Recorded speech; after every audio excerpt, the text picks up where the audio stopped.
का दोगला या दोहरा चरित्र नहीं है तो क्या है? इकट्ठा हुआ पैसा पूर्व की रही सपा सरकार की तरह वर्तमान भाजपा की राज्य सरकार ने इसे दबाकर नहीं रखा है। सपा की सरकार थी तो सपा की सरकार ने उस टिकट के पैसे को दबा कर रखा। आज लखनऊ में बहुजन समाज पार्टी की महारैली हुई। इस दौरान हजारों लाखों लोग पहुंचे। भीड़ इतनी थी कि हर कोई देखता रह गया। पैर रखने तक की जगह नजर नहीं आ रही थी। और इसी भीड़ के बीच मायावती ने जब बोलना शुरू किया तो अखिलेश यादव समेत तमाम विरोधी पार्टियां सदमे में आ गई। वजह थी मायावती का बयान, जिसमें योगी पर उन्होंने कुछ ऐसा बोला जिसे सपा और कांग्रेस वाले सुन नहीं पाएंगे। दरअसल मायावती अपना खोया हुआ जनाधार वापस पाने के लिए हर कोशिश में जुटी हैं। इसके लिए कांशीराम की पुण्यतिथि से बढ़िया मौका कोई और हो ही नहीं सकता था और इसीलिए लखनऊ में आज बहुजन समाज पार्टी की बड़ी रैली हुई। सीएम योगी ने कांशीराम की पुण्यतिथि पर ट्वीट कर लिखा, उपेक्षितों, वंचितों, शोषितों और दलितों के प्रखर स्वर एवं बहुजन समाज पार्टी के संस्थापक मान्यवर कांशीराम जी की पुण्यतिथि पर उन्हें विनम्र श्रद्धांजलि। सामाजिक न्याय के लिए आपके संघर्षों को सदैव स्मरण किया जाएगा। और इसी मौके पर मायावती ने लखनऊ में बड़ी रैली की। इस रैली में भीड़ इतनी जबरदस्त थी कि हर कोई देखता रह गया। यूपी की राजधानी लखनऊ की सड़कों पर हर तरफ नीले झंडे, पोस्टर और बैनर दिखाई दे रहे थे। मायावती ने इस दौरान कांशीराम को श्रद्धांजलि दी और अपार संख्या में पहुंचे लोगों और कार्यकर्ताओं समर्थकों का भी आभार जताया। उन्होंने कहा कि जनता ने इस बार जबरदस्त समर्थन दिखाया है। इस रैली में मायावती ने पार्टी कार्यकर्ताओं और समर्थकों को संबोधित किया और जहाँ समाजवादी पार्टी पर हमला बोला तो वहीं योगी सरकार की जमकर तारीफ कर दी। मायावती ने कहा कि योगी सरकार सपा सरकार जैसी नहीं है। इतना ही नहीं, उन्होंने सपा को दोगला तक कह दिया। इसके अलावा और भी बहुत कुछ मायावती ने अपनी इस रैली में बिल्कुल साफ कर दिया। ताकि आप लोगों को ये भी मालूम है कि इनके सम्मान में बनाए गए इस स्थल के कुछ हिस्सों की समय से मरम्मत नहीं होने की वजह से आप लोग भी पिछले कुछ समय से यहाँ इनकी प्रतिमा पर अपने पुष्प अर्पित नहीं कर पा रहे थे, लेकिन अब यहाँ मरम्मत का अधिकांश कार्य पूरा हो जाने के बाद इस बार मेरे साथ साथ आप लोग भी भीड़ के मामले में अपना पिछला खुद का सभी रिकॉर्ड तोड़ते हुए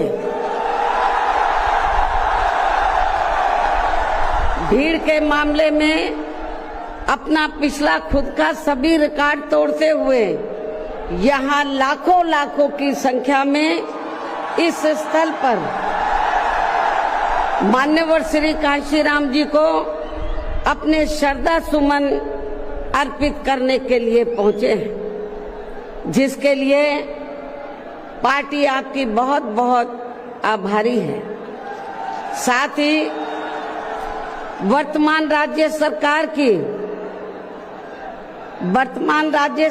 की भी बहुत बहुत आभारी है और इसलिए आभारी है क्योंकि इस स्थल को देखने वाले लोगों के टिकटों का इकट्ठा हुआ पैसा पूर्व की रही सपा सरकार की तरह वर्तमान भाजपा की राज्य सरकार ने इसे दबाकर नहीं रखा है,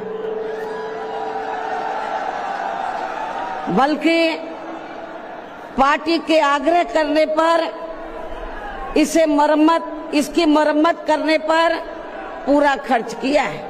इस संबंध में मैं आप लोगों को ये बताना चाहती हूँ, जब यूपी में हमारी सरकार थी और ये मान्यवर श्री कांशीराम जी के आदर सम्मान में ये जो विशाल स्मारक स्थल जब बनाया गया था तो हमने उसी समय हमारी सरकार ने ये व्यवस्था की थी कि हम देखने वालों के लिए इस पर हम टिकट की व्यवस्था करेंगे और इसका जो पैसा आएगा टिकट का तो वो किसी और मद पर खर्च नहीं किया जाएगा, बल्कि जितने भी उत्तर प्रदेश की राजधानी लखनऊ में जो स्मारक बने हैं, पार्क बने हैं, तो उनके रख रखाव पर खर्च किया जाएगा। तो ये हमने व्यवस्था की थी। लेकिन दुख की बात ये है कि जब वर्तमान भाजपा की सरकार से पहले यहाँ सपा की सरकार थी, तो सपा की सरकार ने उस टिकट के पैसे को दबा कर रखा, एक पैसा खर्च नहीं किया इनके रख रखाव पर, और हालत बड़ी जर्जर हो गई थी स्थलों की। यही नहीं, और भी स्थल थे, पार्क थे, उनकी हालत बड़ी खराब हो गई थी। तो तब मैंने उत्तर प्रदेश के मुख्यमंत्री जी को ये कहा, लिखित चिट्ठी के जरिए उनसे रिक्वेस्ट किया कि हम आपसे ये नहीं कहते कि दूसरे मत का पैसा आप इनके रख रखाव पर लगाओ। तो जो देखने वालों का टिकटों का पैसा काफी बड़ी तादाद में इकट्ठा हो गया है गवर्नमेंट के पास, उस पैसे को इनके रख रखाव पर लगाया जाए। तो उत्तर प्रदेश की वर्तमान भाजपा की सरकार ने इस मामले को दिखवाया पूरा, और उसके बाद उन्होंने हमें कमिट किया, प्रॉमिस किया कि हम जो भी पैसा टिकटों को आया है हम दूसरे मत पे नहीं लगाएंगे, बल्कि इन स्थलों के रख रखाव पर लगाएंगे। उन्होंने ये लगाया, इसलिए हमारी पार्टी उनकी आभारी है। लेकिन वही दूसरी तरफ समाजवादी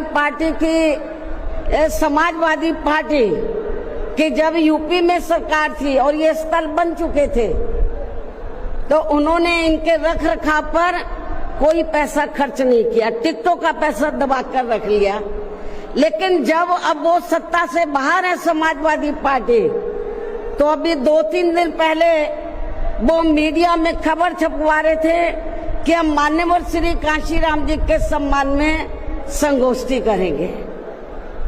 लेकिन जब वो सरकार में रहते हैं तो ना उन्हें पीडीए याद आता है और ना मान्यवर श्री कांशीराम जी की जयंती और ना ही पुण्यतिथि उनको याद आती है सरकार में रहकर।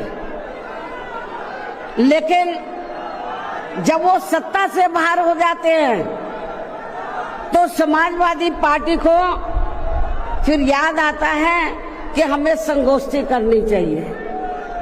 मैं सपा मुखिया अखिलेश यादव से मैं ये पूछना चाहती हूँ, यदि मान्यवर श्री कांशीराम जी के प्रति आपका इतना ही आदर सम्मान था, तो जब यूपी में मेरी सरकार थी तो मेरी सरकार ने अलीगढ़ मंडल में कासगंज के नाम से अलग से जिला बनाया, उस जिले का नाम मान्यवर श्री कांशीराम जी नगर के नाम से रखा था।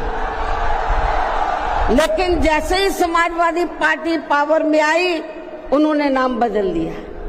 मान्यवर श्री कांशीराम जी के नाम पर हमने कॉलेज, यूनिवर्सिटी, अनेकों संस्थानों के नाम रखे, अनेकों संस्थानों के नाम रखे, जनहित की योजनाएं शुरू की। सारी के सारी अधिकांश जो बड़ी बड़ी योजनाएं थी वो सभी की सभी इन्होंने बंद कर दी समाजवादी पार्टी की सरकार ने। ये इनका दोगला या दोहरा चरित्र नहीं है तो क्या है? जब ये सत्ता में रहते हैं ना इनको पीडीए याद आता है और ना पीडीए के जो संत गुरु और महापुरुष है वो भी याद नहीं आते हैं। जब ये सत्ता से बाहर हो जाते हैं तब इनको हमारे संत गुरु और महापुरुष याद आते हैं। तो ऐसे दोगले लोगों से आप लोगों को बहुत ही सावधान रहने की जरूरत है। और अब मैं मान्यवर श्री कांशीराम जी जो पंजाब राज्य के एक मध्यम दलित परिवार में पैदा हुए हैं, तो इनके बारे में मैं ये कहना चाहूंगी कि इन्होंने भारतीय संविधान के मूल निर्माता एवं दलितों वे अन्य उपेक्षित वर्गों के मसीहा परम पूज्य बाबा साहब डॉक्टर भीमराव अंबेडकर की मूवमेंट से व इनके कड़े संघर्ष एवं अथक प्रयासों से देश के खासकर करोड़ों दलितों, आदिवासियों, पिछड़े वर्गों, मुस्लिम व अन्य धार्मिक अल्पसंख्यक समाज के भी हित में भारतीय संविधान में दिए गए कानूनी अधिकारों से प्रेरित होकर तथा उनके बताए हुए रास्तों पर चलकर फिर अपनी पूरी जिंदगी इनके अधूरे रहे कारवां को मंजिल तक पहुंचाने के लिए समर्पित की है।